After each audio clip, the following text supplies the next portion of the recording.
Hi, I'm gonna leave a couple minutes for other people to join as people flow in, but just let me know if you can hear me in the comments. And I'm really excited to be here, and we have a great topic to talk about today.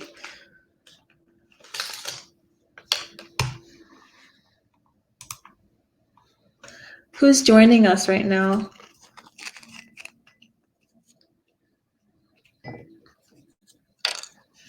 Hi, everybody. I see everyone's just getting settled in.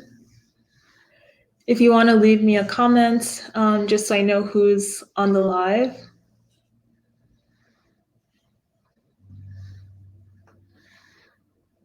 Okay. Hello. I think we just have a couple more people and then I'll get started. Great.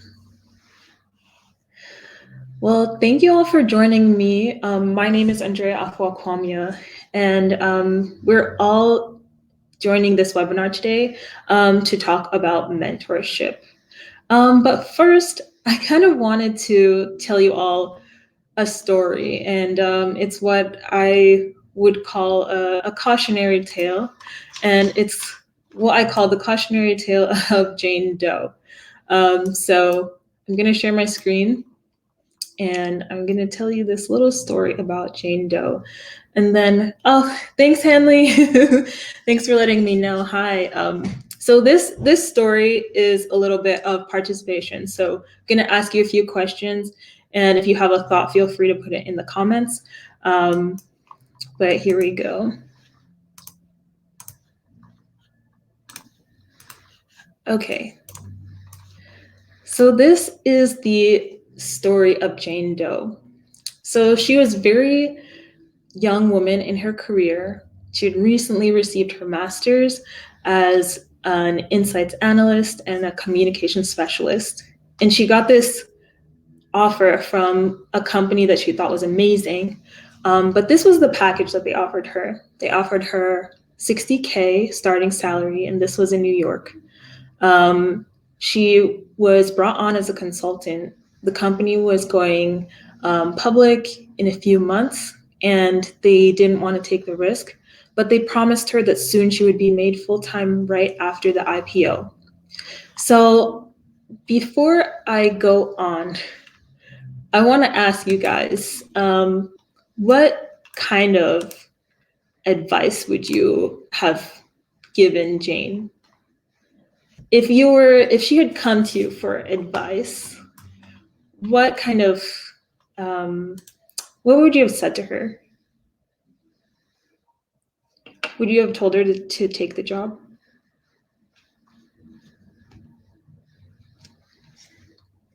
Okay. It can be anything. A yes or a no. Or would you have asked her to find out more information? Well, essentially, right. It depends on the promises. And I feel like empty promises are difficult when it comes to corporate because nothing is ever guaranteed. So, as many of you may have guessed, this was actually my story at Spotify. I found out after a year and a half that I was making less than most of the other analysts, and I was the only person on my team with a master's degree. My team was called Marketing Science. Our nickname was Mars, and that is what led to the creation of the only Black girl on Mars consulting. So it's a very literal name. I was literally the only Black person on my team. And there was a lot of unfairness in the story, but at the time, I tell you this story not to, rag on Spotify. I loved working there, but I didn't have someone that I went to for counsel. I didn't have someone that I sought for advice when it came to understanding what the important things I needed to look for in terms of my career goals and my career trajectory. So let's talk about career mentorship. I'm gonna stop sharing my screen and just have a conversation with you a little bit. I'm gonna throw a few stats around. And yeah, Hanley and Jonathan, you're absolutely right. Like, negotiation is something that I didn't understand so early in my career, and a lot of women struggle with this concept of asking for more, or just believing that what they're told is likely fair. And it's something that is really important to sort of conceptualize and understand before going into a situation. So we're here not to talk about the lament of my early career, because all of these things led me to understand that it's extremely important for us to share support and knowledge and understanding. If the individuals at my company weren't transparent with me about what they were making, I would have never known. I would have never assumed. So, what is mentorship and why is it so important? Before I go into what mentoring is, I'm going to throw a few stats around to sort of answer the latter about why it's so important. So, this statistic is from a survey of CEOs, and 44% of them said that one of the three mentoring programs are one of the three most effective strategies for women's advancement and senior management. Now, of course, mentoring is for everyone, but when we look at the statistics, generally speaking, men are more likely to seek mentorship in a capacity that is leading to their career growth. So some of these are female-centric, but it's just important to understand what gaps mentorship can close. Of surveyed US law employees, 62% of women of color who had some level of mentorship said that they still lack influential mentors to advance to certain barriers. And only 30% of white men said that they felt the same way. So what does this mean? This is important because it's saying that there are mentorship programs that are active, that are out there, but a lot of people still feel like they're not accessing the right rooms, they're not in the right, they're not sitting at the right tables to still feel like they're getting access to that growth. This is important, and it's something that we'll talk about a little bit later when we talk about what mentorship is. I think that this statistic touches a little bit upon sponsorship, so we'll talk about that a little bit later. A general statistic, employees who received mentoring were 5 times more likely to be promoted. So this goes for anybody. If you are in a place in your career, or you're trying to pivot, or you're trying to understand what you're meant to do with your life, the whole meaning of it all, it can be invaluable to just bounce ideas off of someone else and to get an aspect of what someone else is thinking. And so this last statistic that I'll share, I have to admit, when I saw it, I was shocked. I found it very shocking, and this one is specific to Black women. In 2019, 59% of Black women reported never having had an interaction with senior leadership even once in their careers. This, to me, is staggering. Of course, a statistic like this, you don't know what the baseline number is of the people that they surveyed. But all in all, when we look at the information and everything that's going on in the world, it isn't something that I don't think is too far off from the truth. For many of us who have sat in leadership roles, it's something that we couldn't even fathom, where we couldn't have a conversation with someone who's in an executive role, or just to have a transparent conversation. But there are many people who either don't feel comfortable or who do not have access. And this is something that mentorship can help guide you in finding the solution to getting to your goals. So what is mentorship? I'm going to take you through what mentorship is, and then what, in my opinion, I believe mentorship is not. So mentorship is, a mentor is a person with relevant experience who guides and nurtures the development of a mentee.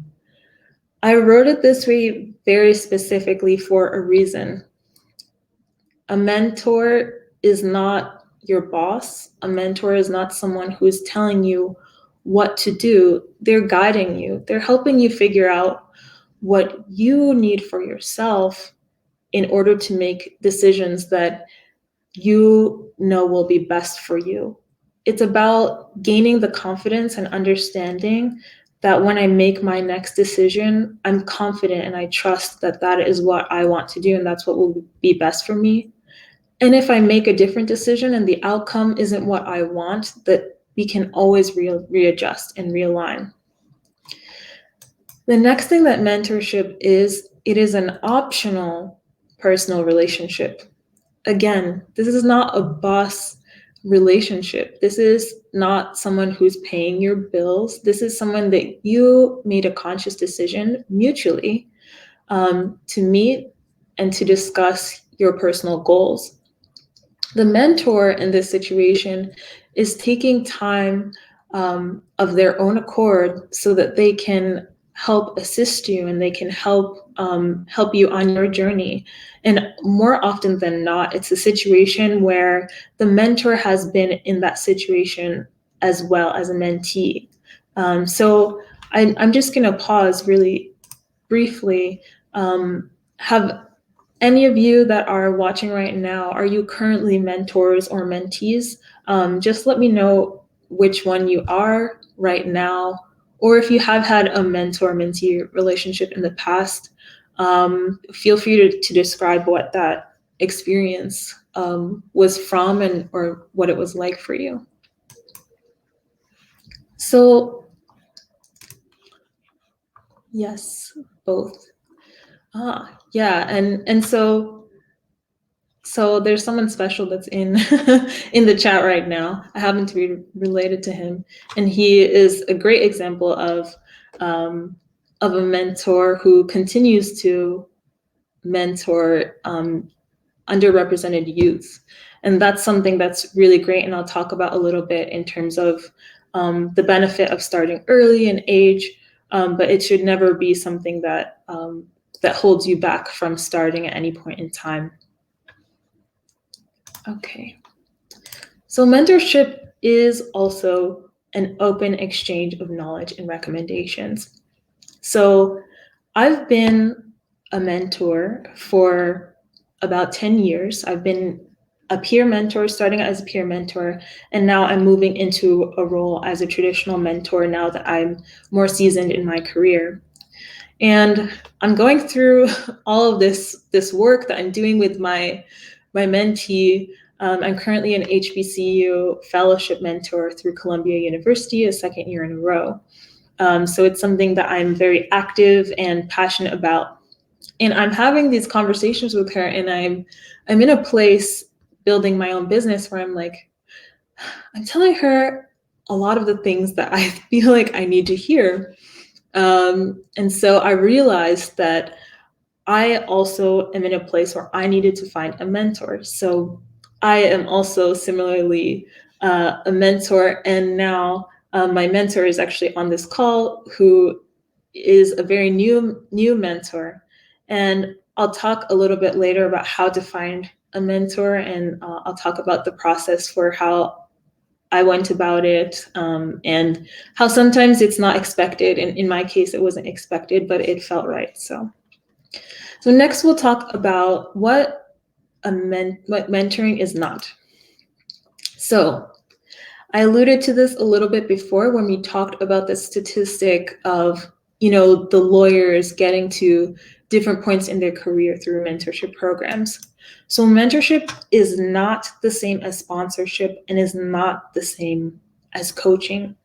So they're both extremely, extremely important, but they're two very different things.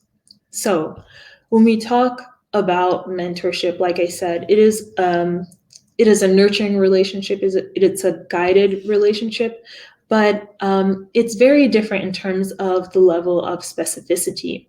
So I read something somewhere very recently that was saying that a mentor speaks with you, coaches speak at you, which I don't think is necessarily true, but just for the sake of this clarification, and sponsors speak for you. So sponsorship is extremely important, and often, in my opinion, should go hand in hand with mentorship, but it's not always the mentor that acts as a sponsor for you. In other words, a sponsor is someone who advocates for you and will help you get into those rooms with closed doors and help you help your senior leader know that you're ready for a promotion.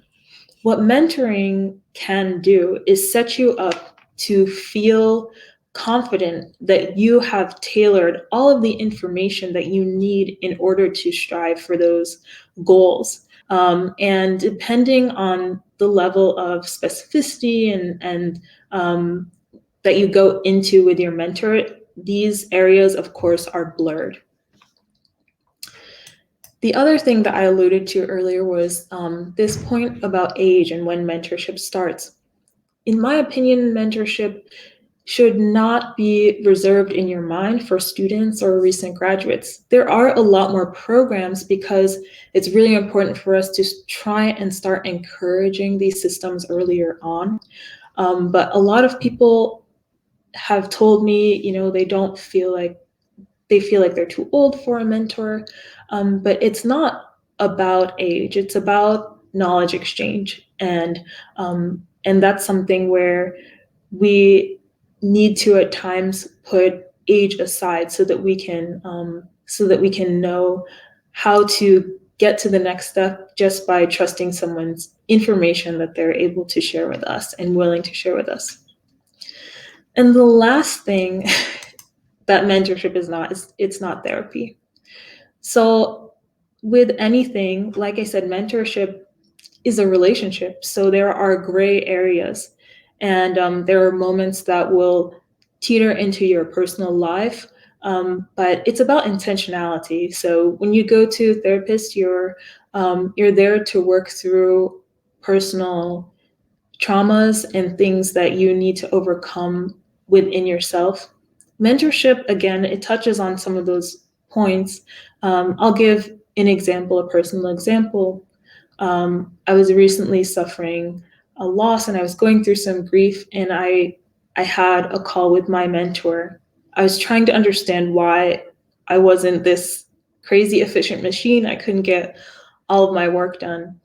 And she told me to take a breath and to honor my feelings.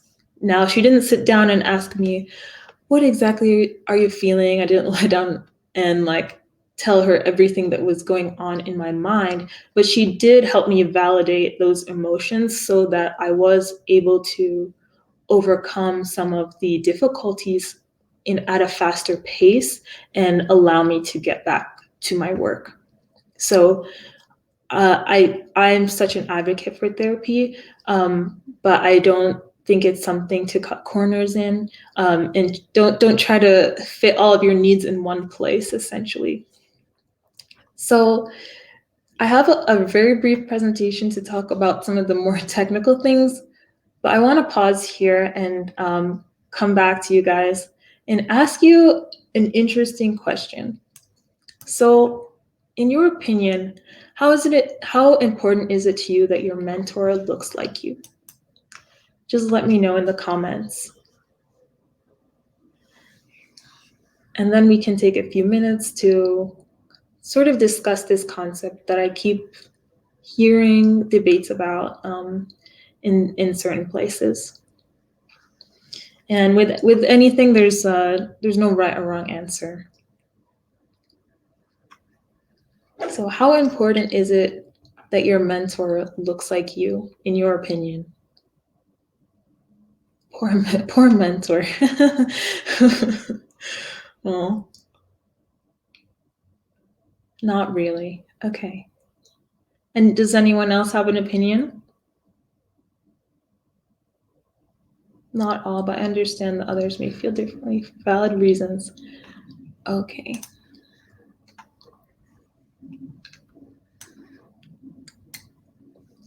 Okay, these are great answers.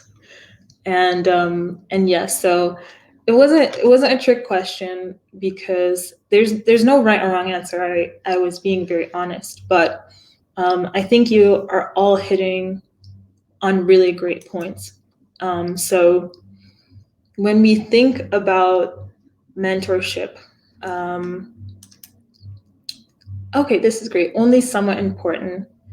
I've never had a female mentor and think that would be super beneficial.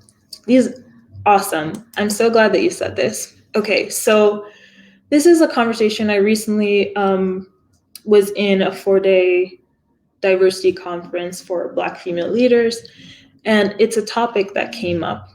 So for some individuals, especially for women and for Black women, it is important to have what one would call an identity mentor. So someone that looks like them, someone who knows the experience from the lens of that individual perspective. But we have to consider a couple things. You know, when we're seeking a mentor or a mentee relationship, it comes down to personality. It comes down to lived experiences. It comes down to compatibility. And then we come to the technical side where, depending on the goal that you're trying to achieve, the type of mentor that benefits you is going to vary and differ. There are moments in my life where I've had what I would call a council of mentors, where I didn't realize I was getting mentorship. I just picked a lot of people's brains. And there is a certain level of comfortability with women. But I know that when I have conversations with anyone who's in a technical role that I'm seeking guidance from, that the learning in itself is invaluable. So one thing, the reason why I brought this up is it isn't a topic to be ignored. It's something that I say to any mentee or mentor, is to understand what do you feel in terms of your needs at that time, and to be okay with that, because there's no right and wrong answer. The last thing I'll say is that when we look at the statistics of individuals in marginalized groups who happen to be in executive leadership roles, it's too small of a percent to say that we'll be able to support all of the individuals with those identity markers. And that's the sad reality. And this is the issue that we need to change. So that means that it's more likely that if an individual of color or a woman is seeking guidance, that there's more individuals in leadership are men who will be able to mentor them. So it's something that hasn't been leveled out yet, but it's an interesting discussion area. So moving forward, the last few things that we're going to talk about before opening it up, I'm going to tell you the benefits of mentoring. I'm also going to address why I'm calling this redefining mentorship. What does that mean? Mentorship is age old. So how am I redefining it? Next, I'll be talking about goal setting, types of mentorship, and then just an open discussion on finding your mentor or your mentee. So I'm going to share my screen again. I won't be able to see the comments, but I'll check back in once I fly through. And also, if you have any questions, please feel free to put them in the comments. I'd love to answer any questions that you have. Okay.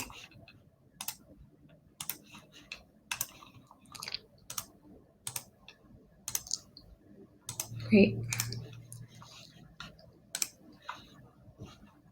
Okay, so when we talk about redefining mentorship, we're really talking about redefining the importance of the need.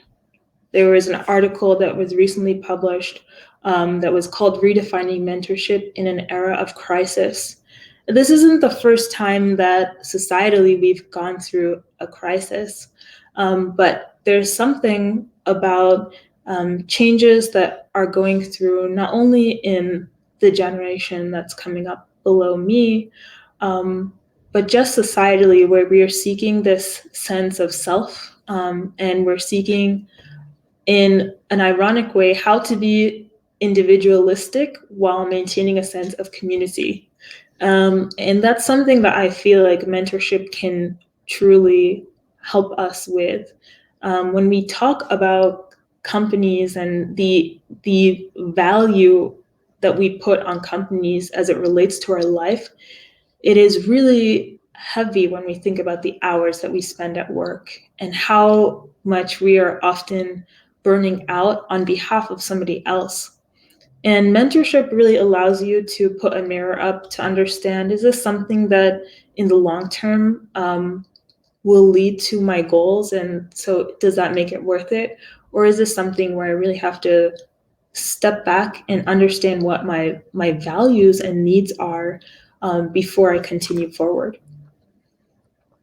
So when we talk about the benefits of mentorship, there are many, and it seems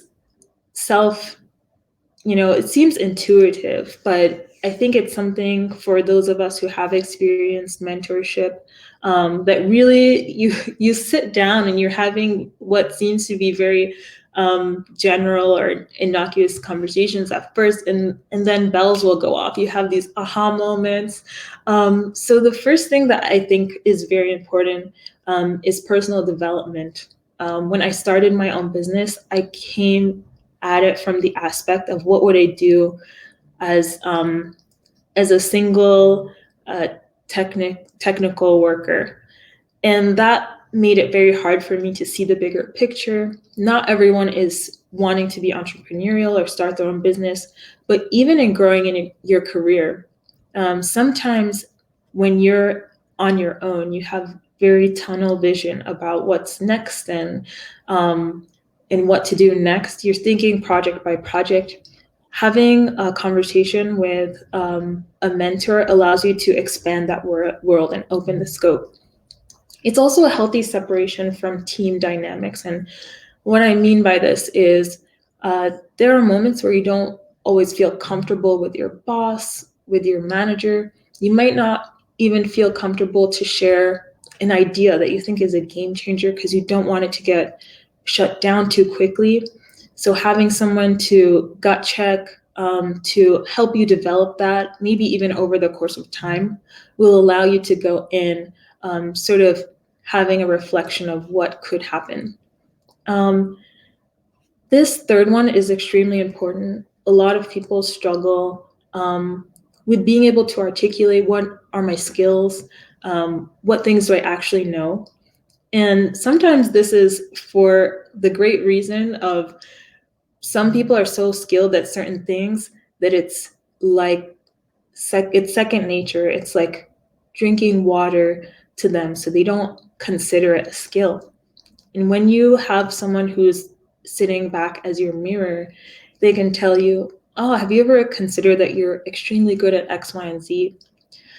Something that my mentor has done with me is had me write down things that I wished to improve upon and things that I considered weaknesses, and we reframed them. So it's also helping you develop mindset shifts.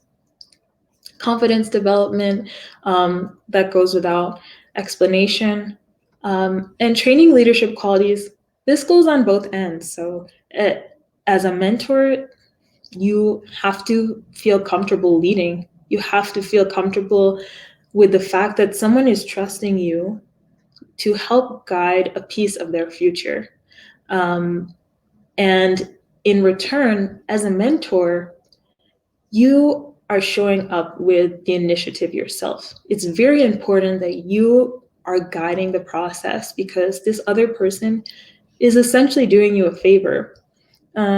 And as I mentioned in the slide above, understanding your needs and values. Something I didn't put on here that I think is really important and is one of the main reasons why I'm an advocate for mentorship is that it's free. It's free, and there are many people in marginalized groups that do not have access and affordability to coaching. It really should be very bold on this page, but maybe for the next presentation. So just again, in summary, it also helps you focus those goals, helps you develop the confidence in leadership skills. The other thing it does is you can really strengthen working strategies. So what do I mean by working strategies? When you find out your skills and your knowledge base, once you understand what are you good at, now you can figure out what are the best ways and processes to make yourself as efficient as possible. And the other thing that I love is that it becomes a documented journey of your personal milestones. So if you have a 6-month goal to get that promotion, you get it in 5, or even if you get it in the 6 months, you know the steps that you took because you're meeting consistently to understand where you're going next. So we alluded to this when I asked you that question about, is it important for your mentor to look like you? There are different types of mentors. So when we talk about traditional mentorship, we're talking about someone who's maybe in a senior role or a little bit older, has more life experience or work experience, and they're mentoring someone more junior to them or who's new to a role. Reverse mentorship is something that I believe occurs very often in the computer science world, is when a mentor is actually younger than the mentee. And this goes back to what I was saying is, don't worry about age. It's about a knowledge exchange. It's about sharing that information. And if you have a mutual trust and a strong relationship, that's all that matters. Peer mentorship, this is was always my bread and butter in university. So it's knowing that you have maybe a different perspective or skill set with someone who's in a horizontal role to you, or it could be student to student, and you just help guide each other. Some people might liken this to accountability buddies, but as with any mentor-mentee role, there's always one person that's sort of guiding the experience. The next is an aspirational mentor. These are more like someone that's out of touch. So like inspirational speakers, things like that.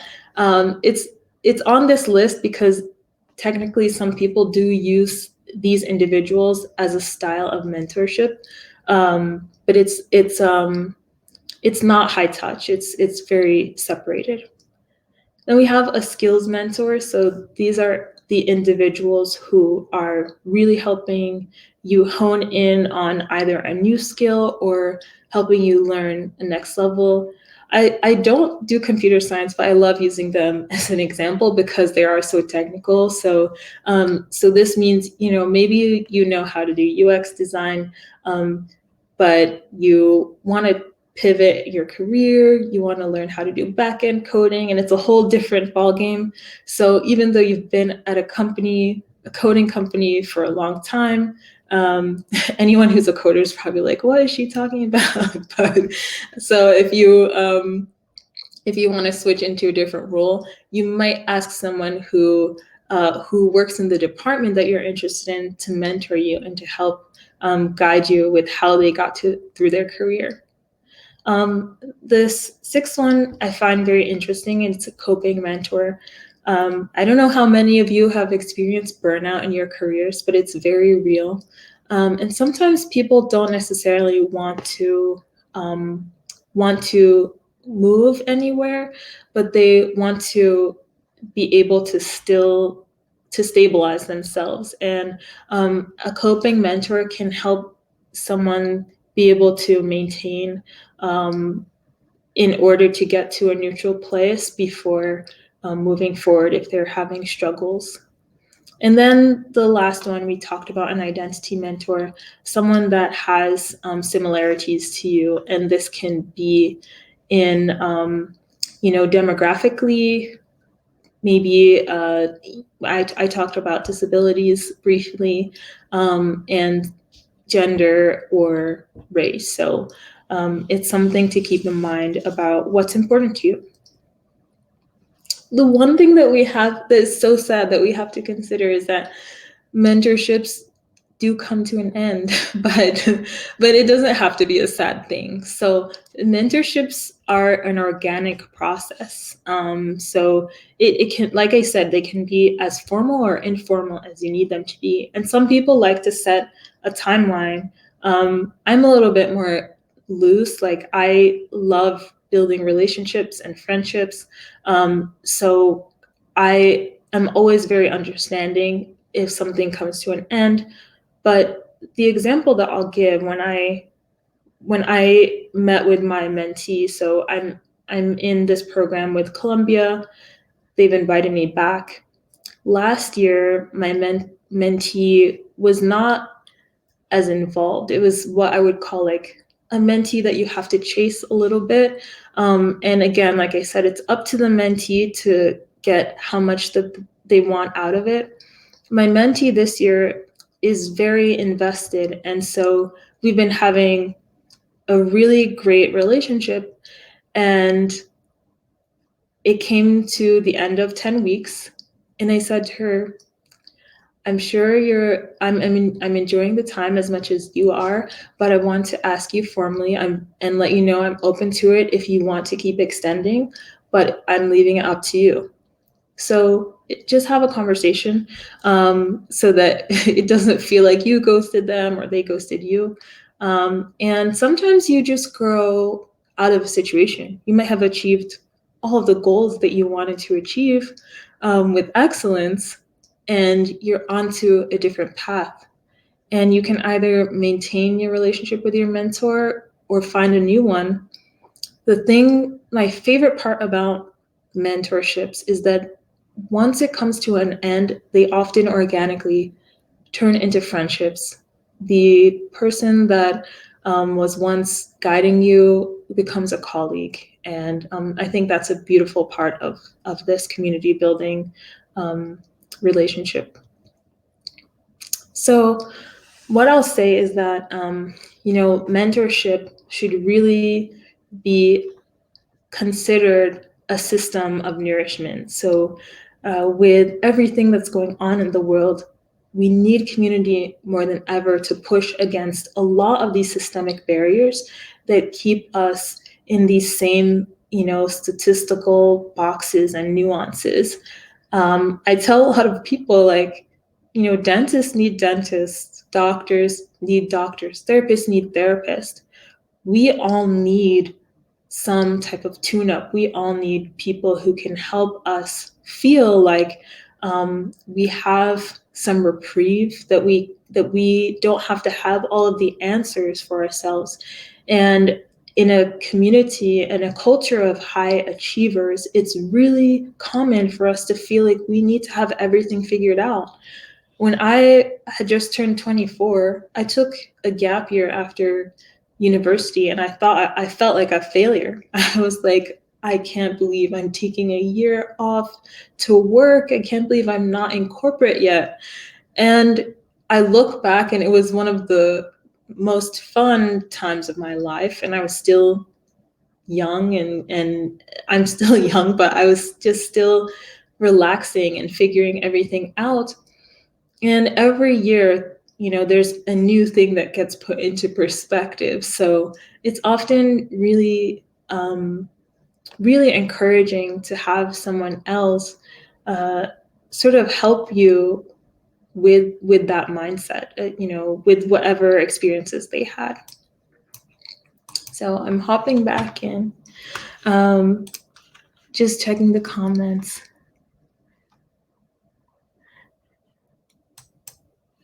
Yes, there are downsides. One can have the wrong mentor or worse. Yes. Yeah, this is true. Okay, so I'm going to answer a couple questions. So we have, there was a question in the comments, what are the downsides to mentoring and where does peer mentoring fit into the picture? Okay, I think this is a great question. So when we think about mentorship, the first thing that I mentioned was that mentorship is a relationship, right? There are several ways that mentoring, I believe, can go wrong, because with anything, you have to grow and experience the same. It's the same thing with mentorship.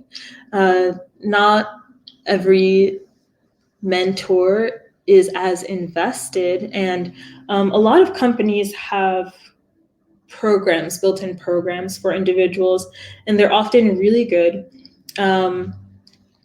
How do you know when you're ready? I need an answer. They're often really great programs, but it's something that you really have to consider when you go in, that you're, just like with any job, you're kind of interviewing. You're interviewing the individual for a connection. Now, if you force yourself into a situation where you didn't feel comfortable off the bat and it's just not getting better, the commitment from both ends can be shallow. And just like when you have a bad experience with any type of service, there are some people who feel like, oh, I don't know that mentoring is something I want to try again. And that's always my concern, is that if someone's not ready to be a mentor, that it's really, really, really important to be honest, excuse me, to be honest and, sorry. It's really important to be honest and to say, I don't have the bandwidth right now, but I have a great recommendation for you. I know someone else who could really be helpful in helping you with your experience and to guide you. Now, the other thing is, like I said, my mentee last year, phenomenal student. She was so talented. All I needed to do was to help her understand that she was so skilled. And she's now doing amazing things, got her dream internship and her dream job at Viacom. But I had to chase her. And so it was a situation where me being a young mentor was a little bit overzealous. And I had to realize now, doing it again this year is like, I have to just take a step back and outline what my expectations are ahead of time. So in short, to answer your question, I feel like the main downsides of mentoring are when it's not, where you don't have an understanding with each other, and that can leave both parties feeling very misunderstood. Okay, so the other question was peer mentoring. So peer mentoring, I think, is much more informal, because it kind of teeters this line of, you're sharing the same experience at the same time. But the examples that I'll give, and I think we all have engaged in peer mentorship on a regular basis. When your friend calls you for work advice, when your friend calls you for to be a sounding board for a certain situation. I've had a lot of people calling me about work emails. I don't know when I became the work email guru, but a couple people have called me to ask, I just had this interview and I don't know if I left the right impression. And so I gave them a little bit of guidance on how I do follow-ups and how I do certain things. And so peer mentorship is really important, and that's something I believe, it can be more formalized. In college, I was a diversity peer educator, so I would go in and help people my age understand diversity differences that they didn't understand, and just answer questions. Okay, I love this question. Hey, Tosh. So how do you know when you're ready or need a mentor? Again, there is no right or wrong timeline. In my opinion, if I had understood the impact and benefit of mentorship, I would have formally started to reach out to find a mentor a long time ago. And so I think, thank you for your question, Tosh. I think this is a perfect segue into us having a discussion about how to actually find a mentor. There are formal systems. Like I said, there are programs that you can apply to, but let's all use the expectation that, we don't have a program. There's someone that we really look up to, or we're starting a new career and we're not sure where to go. And I promise I'll more specifically answer your question through this, Tosh. So a lot of people say,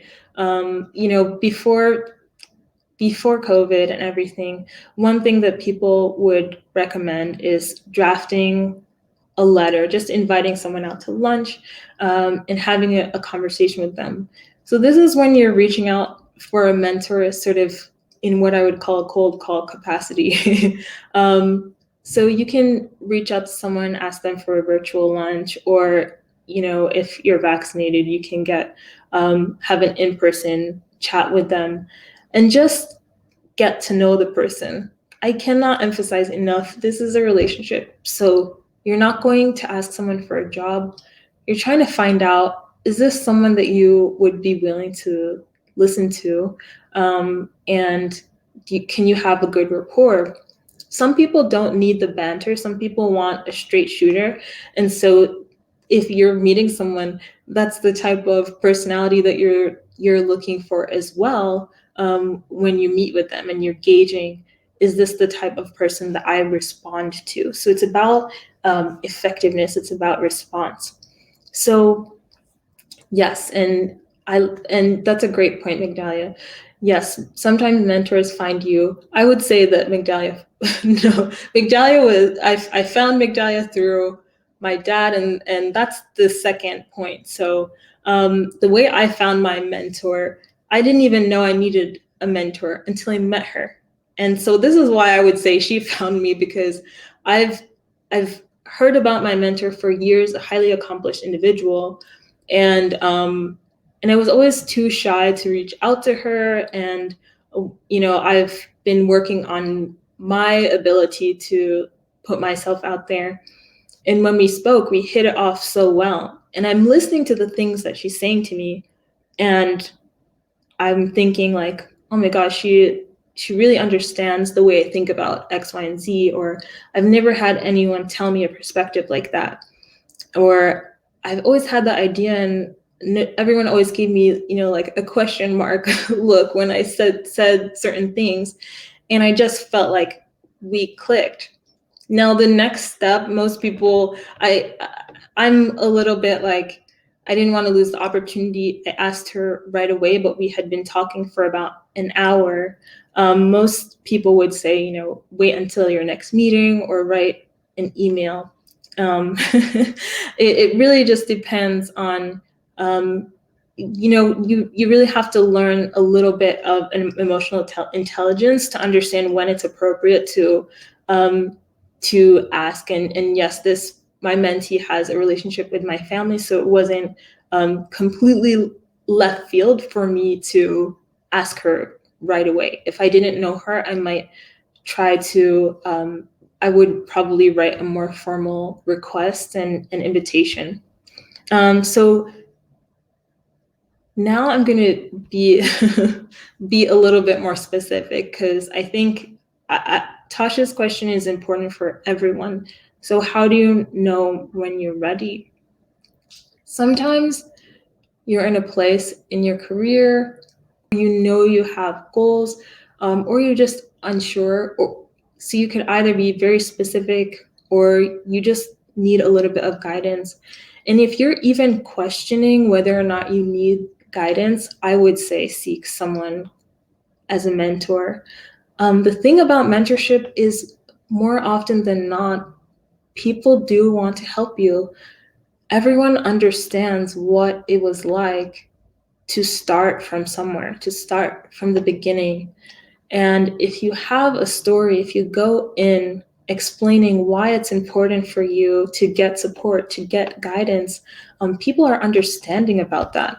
The thing that can help take the pressure off is to first ask them, is mentoring something that they have time to do? So I would say go in assuming that they're willing. If they are not, they will politely let you know that they're too busy. And always ask, is there someone that you could recommend to me that might fit my skill sets, or who would understand the type of work that I'm trying to achieve? It never hurts to ask a question. And the more that you reach out to people and just have general conversations with, you'll start to understand and listen to your body about, oh, that conversation didn't make me feel too great. I don't know that I could meet with them regularly. Or someone that, if it's a technical skill, you will go into it knowing I have X, Y, and Z goals that I need to achieve. This person on their resume fits all of these skills. And so I'm going to reach out to them as a skills mentor, even if it's just once a month. So I think that I think that it's a lot of. I keep checking at the funny comments, so that's why I keep laughing. So one thing that I am going to do to help you out, I think I'm going to put together a few resources so that will help people with, mentor-mentee outreach or contracts, things like that, that will help people understand how to formalize it in a way that doesn't feel so daunting. But yeah. Magdalia says, mentors don't have to be at your physical job either. It can be someone in the industry or related field. Marketing person in industry X may find marketing person in industry Y. Yes, I think that if anything, that is my preferred method. It's very important to know that you can have someone in your company, but sometimes it feels good to have someone outside so that you don't feel like there's a conflict of your what you're actually going for. Awesome. So, did anyone else have any other questions?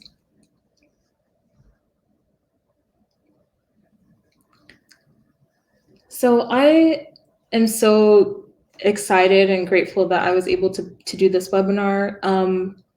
I have a few things that I am planning in the future related to mentorship. And I just want to keep encouraging people that if you feel like you are not at a certain place in your career, if you're trying to achieve something separate from your career in your personal life, that there are so many people out there wanting to support you and willing to support you. I think that if we keep working together, we can start drilling against some of these disparities that keep bubbling up in the corporate world. I do plan on doing a couple other events, one on how to tell your hero story. So I'll be sharing information about that in a few weeks. And you can use that in any setting, in an interview, in mentorship.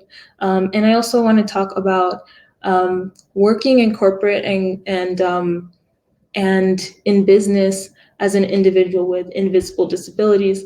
It's another thing that we don't talk about that is prevalent in many places. So I really hope that you all enjoyed this, and thank you all so much for your kind words and for joining. So I'm gonna put a page up with information on how to get in touch with me, and I hope to see you at the next webinar. Bye.